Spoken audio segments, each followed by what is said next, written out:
Well, what I remember about my initial invitation to Sporá and La Caldera was that I was invited to share my practice rather than it being invited to teach, which it's a funny thing because it's kind of impossible, you know. I mean, not, you know, nobody can really understand me, but more just it's so complex to say what my practice is right now. But I took that invitation as, all right, this is a workplace. This is a workplace that has some openness in terms of how I'm transmitting what I think about, and when I arrive, I can work from there. Of course, the people who come make a big difference to what I can start. And in this case, it was actually quite varied. We had some quite young, or what I would consider quite young artists, some people who were not from dance, and then some older artists whose lives had been committed to dance for, 30 years. And then in between, freelancers and people with a lot of training and people with not so much. So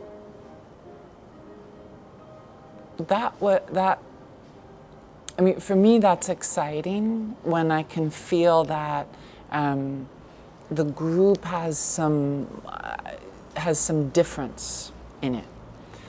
It can be complicated because you can find that people don't understand each other, or in this particular case, the group was very mature, and there was a lot of what I would say. I said this to them at the end of class. Okay, I see a lot of social skills at work here.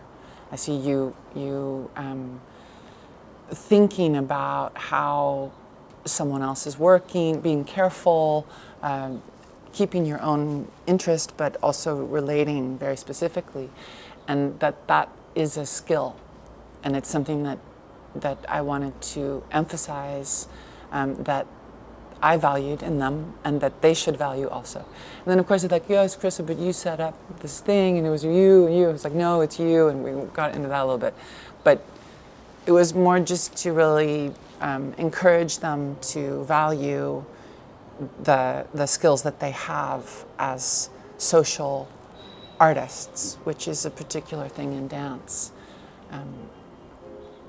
The question of how much space you take, when you speak, when you don't, where you leave your things in a room. We have a lot of codes and conventions that help a group be both individuated and work together. And they had that, so that was very nice. I always enter, every situation that I enter, I come as a dancer, and I speak as a dancer, I work as a dancer, and I try to identify what the practice of the dancer is, particularly. In this case, just before I came, I had been working with Mette Edvardsen, and I'm working with her both as a writer in the library project that she does, and as a supervisor for her PhD. So I've had quite a bit of contact with her on a lot of different levels. And she was speaking about her library project as a dance-based project, particularly because of the skills and the use of memory, listening, and touch. So she just very casually proposed these as significant aspects of a dancer's practice and skill, and I took that, and I thought, okay, I would like to start with those three principles as sort of organizing principles of the materials that we work with, And that was clarifying for me. I think when we discussed it, the thing for me is that there's just so many, I mean, there's so many procedures that I've used and so many methodologies that I use, that trying to find a way to differentiate and have a kind of flow. It's helpful to have a concept or a structure behind it, and that was useful. Yeah, so I think that was the sort of the newest thought for me, was this, okay, memory, listening, and touch. How can I farm those three aspects, keep them somewhat separate, and then combine them in certain parts? And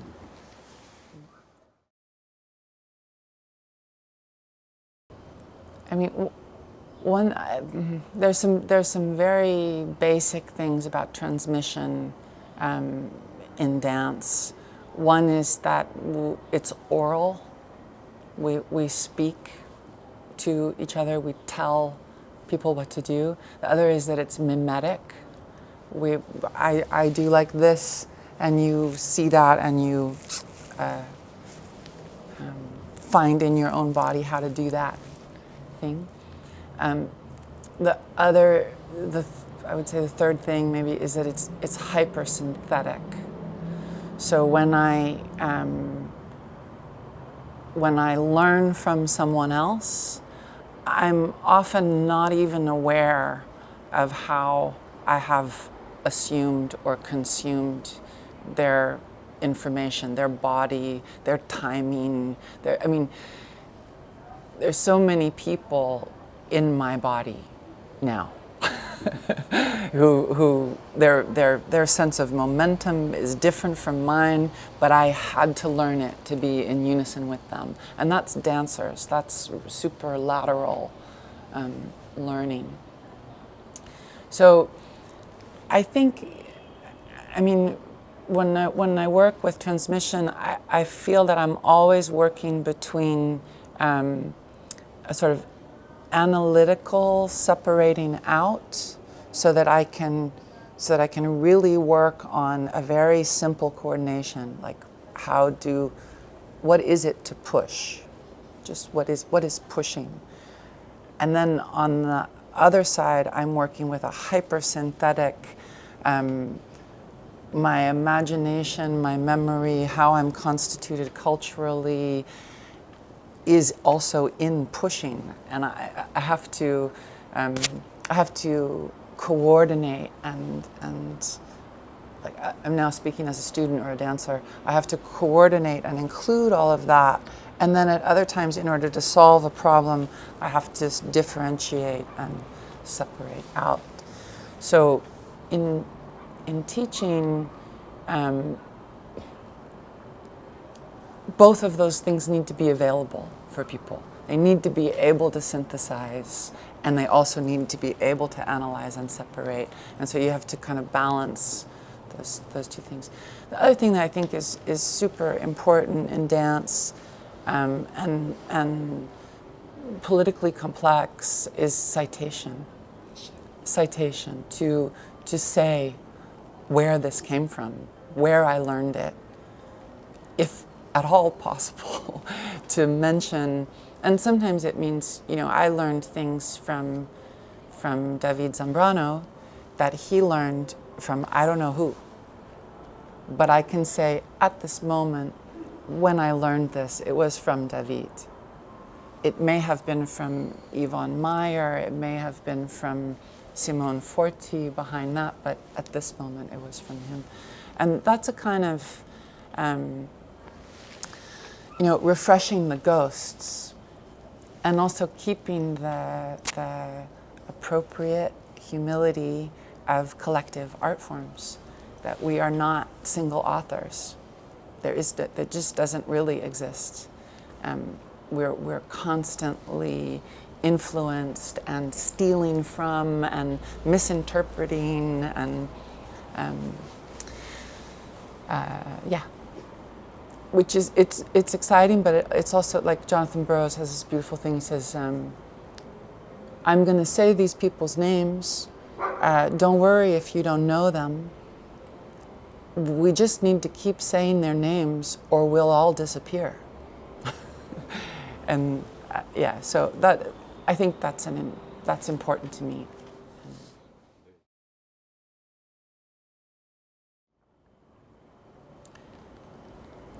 It's funny, the phrase experiential, I can't even say it, it's hard to say. Experiential authorship has become part of my work. I would like to find another phrase because it's a little bit awkward. Often people think I'm saying experimental authorship, it's just one of those, experiential authorship. It comes up because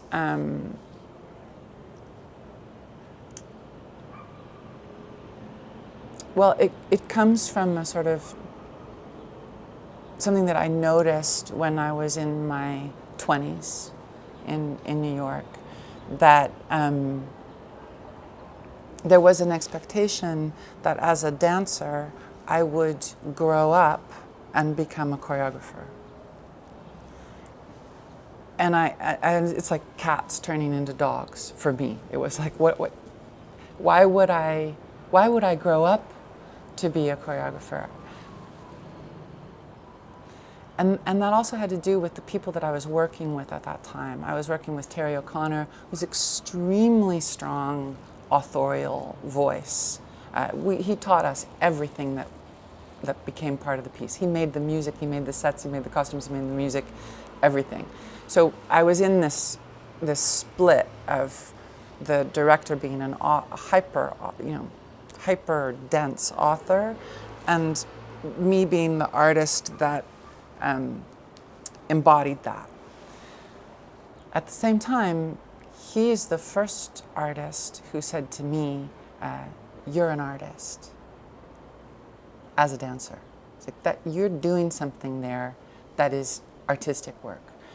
And that triggered me, like just completely launched a way of seeing what I do that included the literature that I read, the visual art that I look at, the relations that I have with people, the relation to music, to food, everything. I had been brought up by artist parents, so it wasn't completely unfamiliar to me, but I had a lot of training, and no one had said to me, you are making artwork there as a dancer. So continuing along that line, I decided when I was around 28, okay, I'm not going to identify as a choreographer. I'm not going to do that. I'm going to see what happens if I identify as a dancer and let that play out to whatever end it comes to. I started to write a lot because I realized I needed a place where I could make something that wasn't hypersynthetic and that wasn't necessarily in the aesthetic regime of another person. But it was different from dancing. So I started to think about where authorship is in the work that I do, and with the release techniques and the postmodern techniques that I learned that had a lot to do with how you perceive choices of perception, the question of how you perceive proximity or distance, how you perceive weight, how you perceive relationship, how you perceive time, and that these were things that I could train. I could learn about how to perceive time, and then I could make choices about how to perceive time that were appropriate to the artwork that I was engaged in performing. And that's when the concept of experiential authorship came to me. So it also became clear to me that authorship in that sense does not mean control. and it does not mean ownership. So what the political ramifications are of that, I'm not really sure. But I'm interested in this authorship that involves choice, but also has to immediately adapt to what's actually happening between people and in real time. The value of dance as a practice.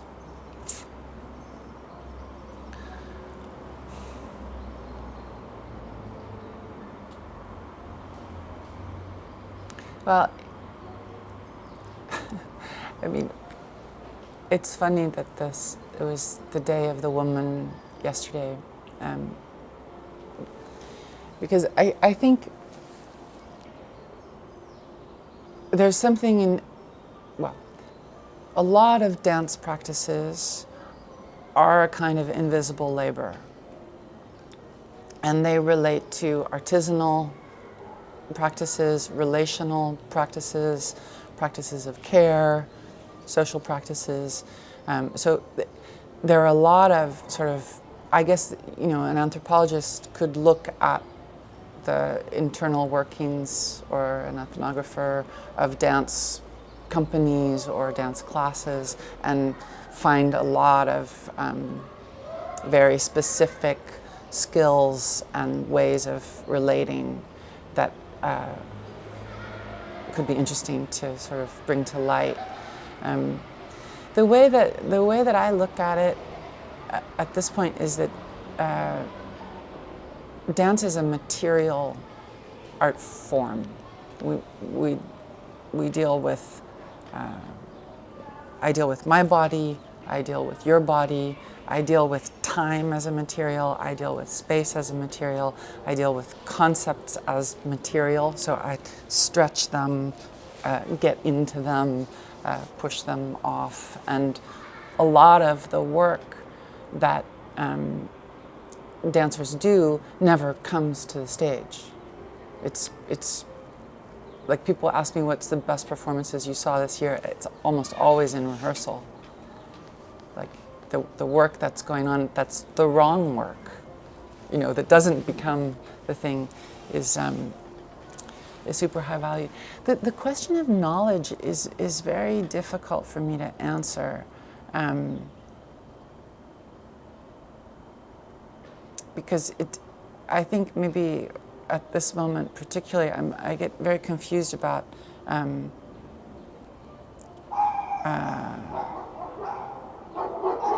epistemology. Like, how do I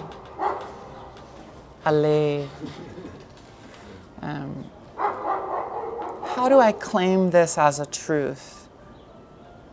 And does it matter? Like Ursula Le Guin says, there are very few facts, and they're hard to come by. You know? So I'm not sure, and even though I'm working as an artistic researcher, I'm not sure that I make claims to truth or even fact. But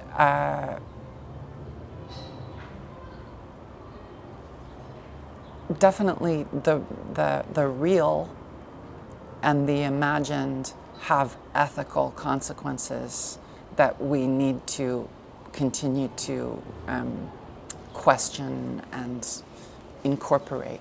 So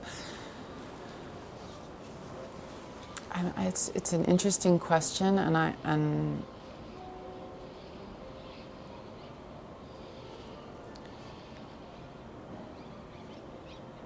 can say that the knowledge bases that I feel that dancers work are artisanal and collective. So they're relational, and they have to do with materiality.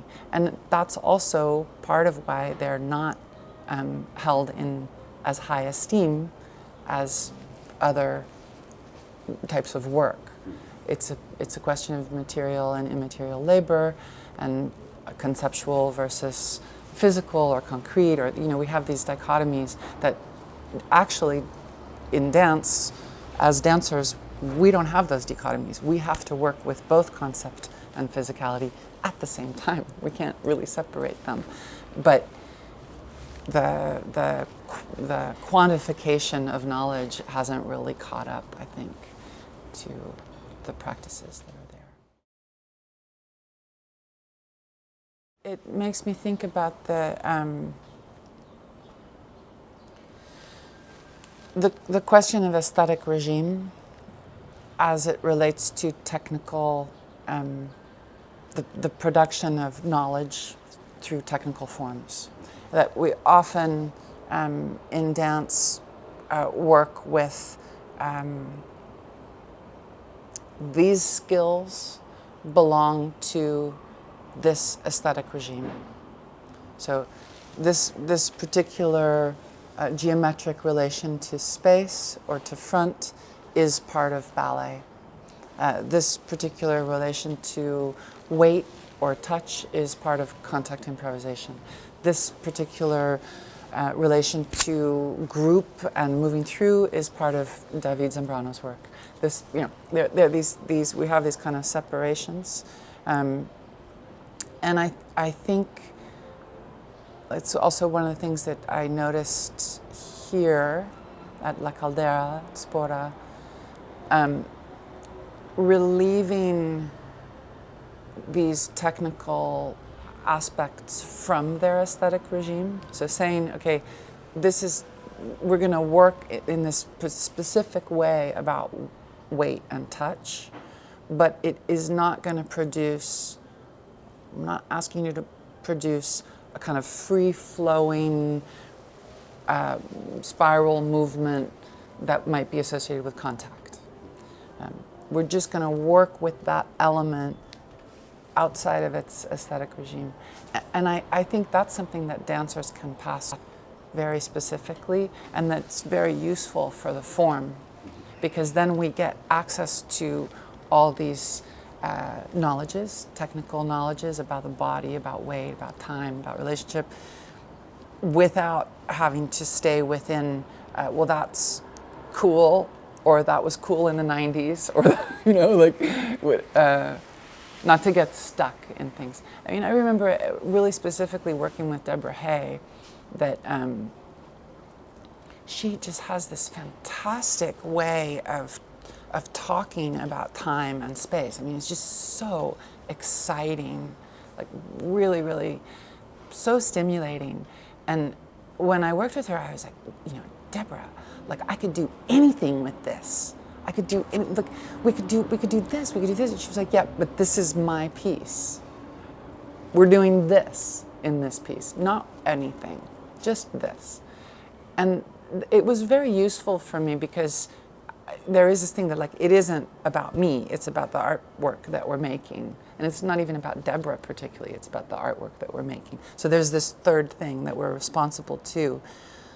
But I can also take that experience of time that she gave me and use it somewhere else. Even walking down the street, I can use it. But even in another context, it might be there. Dancers, especially in the freelance world, we move procedures all the time. It's something to be careful of. Because if you're working for an artist who is more famous than another artist, and you use the unfamous artist's work in the famous artist's work, it becomes appropriated. It's just dominated by that name. So you have to be really selective and really attentive to where you are when you move procedures, but we do it all the time, and it is part of how information moves.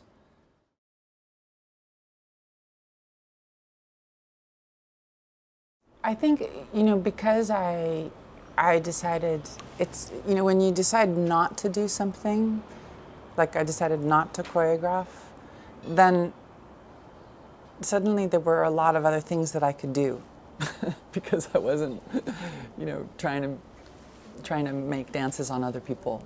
So I had more time to write and read and reflect and articulate. And in New York, because I think I started teaching like in 96 or something, 96, 98. It was very common for people to study with each other, with their colleagues, with their peers, or with masters. It was very level. Like you would go study with someone who's very well known, or study with someone who you just dance with in a room. And that teaching is a practice of articulation and of organization and figuring out what's important to whom, when, and what. And so it's a long. I mean, I had a long history of that with no qualifications at all. Like I never. I mean, you know, I got a BA in modern dance when I was 19. And that's it in terms of education. I came to Europe quite late. I started working with Zoo, David Zambrano, Jonathan Burrows, quite a few other people, and then with Rosas. And I was 40 when I first. Anna Teresa had talked to me about doing things before, but I didn't accept it until late. And I think that also had an effect on my reputation. People knew that company. So when Stockholm asked me to work for them as a professor, they had that body of work in mind. They knew sort of where I had come from. But they were very specific at DOC. And it was this woman, Cecilia Roos and Eva Lilja. And they wanted someone whose focus was on performance. They were looking for somebody who was specifically working as a performer on performing, and that the MA program that they wanted to develop would have that focus. So that was one thing. I think it is difficult to work in university contexts when you have not been through a university context. The rules are really different, and the way things work are really different. For me, there was a kind of relief in the transparency that was demanded ethically. Why are you making these choices? How are you doing it? What is the intention? How is this course developed? That I had never had to really institutionally ask those questions. A place like Parts that's artist run, they are very top down, or they were. Maybe they may change, but the decisions are at the top. They can change super quickly. They can say, okay, no, we no longer do that. We only do this. The institution has to change something, and everybody has to know what's happening, and everything has to be discussed and understood. As an artisanal worker who is in relation to groups, that's good. It's better. Because then it's slow, but it means that everything is considered and included. They try. So it's an ethical question, really. Also, I think in the phases of life, there are times when it's good to care for other people, or create space for other people to be cared for. And directing an MA, it's definitely what I do. That's the work. And it relates very much to what I've observed in what I've learned from dance contexts. So.